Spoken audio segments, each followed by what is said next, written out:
السلام علیکم، Urdu story corner channel میں خوش آمدید۔ اگر آپ ہمارے چینل پر نئے ہیں تو ہمارے چینل کو ضرور سبسکرائب کریں اور بیل آئیکن نوٹیفیکیشن پر کلک کرنا نہ بھولیں۔ میں شادی سے پہلے جس جگہ رہتا تھا وہ ایک فلیٹ تھا جس کے سامنے روڈ کراس کر کے قبرستان تھا۔ میں اپنے کمرے میں اکیلا سوتا تھا اور کمرے کی کھڑکی بیلکنی میں کھلتی تھی اور کھڑکی میں کھڑے ہو کر آپ کو آرام سے بیلکنی اور اس کے پار کا ویو دکھتا تھا، جہاں روڈ اور سامنے بنے مزار اور قبرستان کی وال دکھتی تھی۔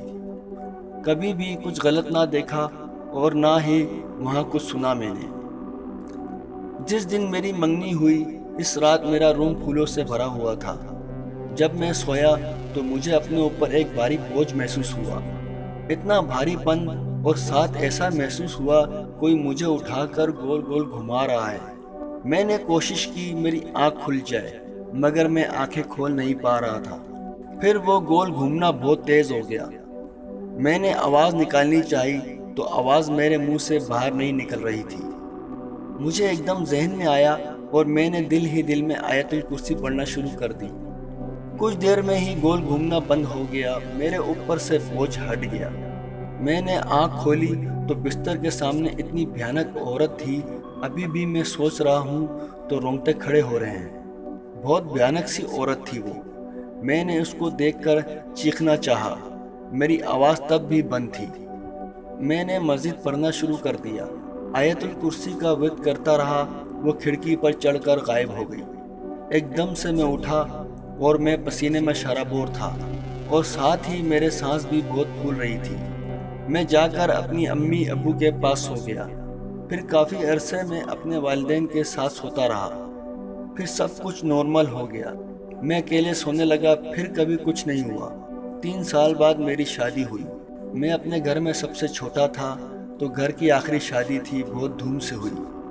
تقریبات بھی بہت ساری کر دی، نکاح الگ دن، مایو، مہندی، ڈھولکی، نائٹ، رخصتی، ولیمہ، چوتھی، نہ جانے کتنے ہی دنوں پر مشتمل تھی میری شادی۔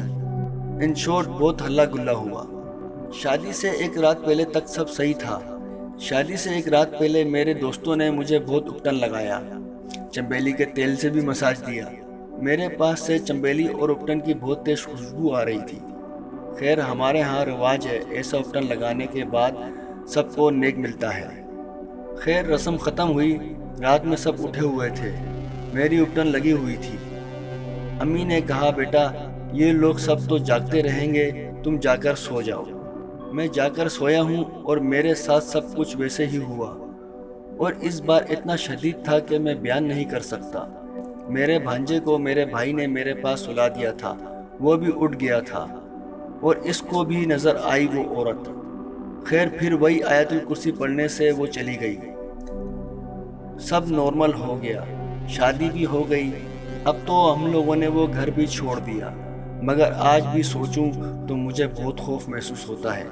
نہ جانے وہ کیا تھی، کون تھی، اور وہ صرف خوشبو کی وجہ سے آئی تھی یا پتہ نہیں۔